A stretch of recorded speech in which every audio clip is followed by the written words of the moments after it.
So you sort of grew up on cameras. When did Family Jewels start? How old were you? I mean, I must have been like 16. I don't know the exact date, so somebody will correct me. But and I think you I was, mentioned that seeing these cameras in here reminded you, sort of had you a little because PTSD. we did these. I mean, honestly, the part I enjoyed about the show the most were these things called the count. Oh God, don't come on. Look at that Shayna Punnam. It's I can't wait for the look how badly he aged comments. That's going to be fun.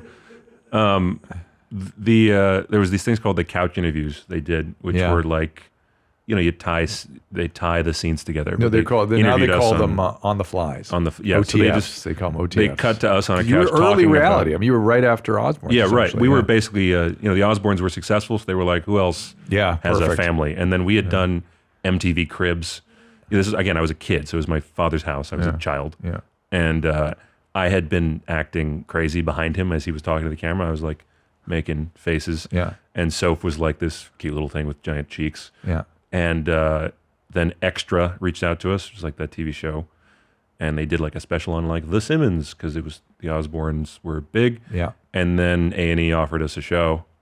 And Mom and I were like, oh, this will last about like 1/2 season.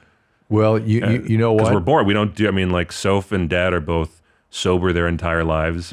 Mom's a glass of wine kind of person. And I guess I am too. I don't really partake. And so we're like, what will this show be about? Us behaving fine? Like, who will watch that? And then it was like 7 or 8 seasons later.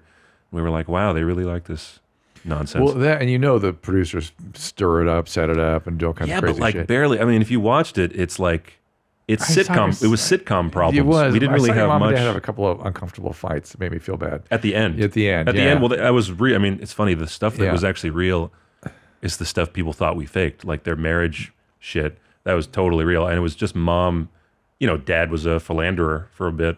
And, surprise, surprise. And Mom was like, you know what? I'd rather me be the one to break it to the news than TMZ. So fuck it, let's film it. And she's like the toughest person I know. She's like, nah, I'd rather like tell everybody on my own terms that this is going on than some cameraman walk up to me in the mall. Mm-hmm. So she's like, yeah, film it. Let's see what happens. And she didn't know if she was going to leave him or what at that point. And yeah, that was fun. I was an adult by then though, so young adult. I always liked them together. Oh, it was great. I mean, the way so they got married after, that was the end of that whole thing, is they got married in 2011. Like they hadn't been married all those years. They hadn't been married. Dad was like on the record as being very against marriage the whole time.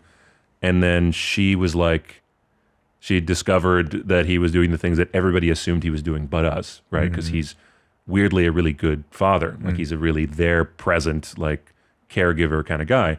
He just, liked the ego boost of the groupie thing.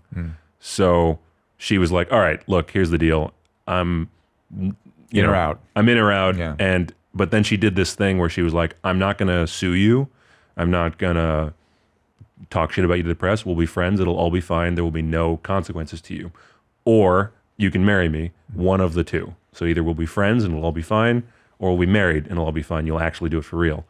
And I was like, why? I mean, anybody else would have punished him in some way for all that strife he put you through. But somehow she kind of knew what she signed up for. What she was, no, it wasn't that. It was like she wanted to know that if he stayed, that he was staying just because he wanted to, not because he was avoiding bad press. Right. So she was like, the only way I'm going to know that he wants to marry me because of me is if I take the consequences off the table. I've heard him, and in fact, I think I've spoken to him about your mom, and he is like over the moon. Like ridiculous. Yeah. He was like, I was an idiot. I can't believe I almost lost her. Yeah. I kind of feel the same way about my wife, what he feels about your mom. And it's just like, I see when I know what that is when I see it. And it's a very...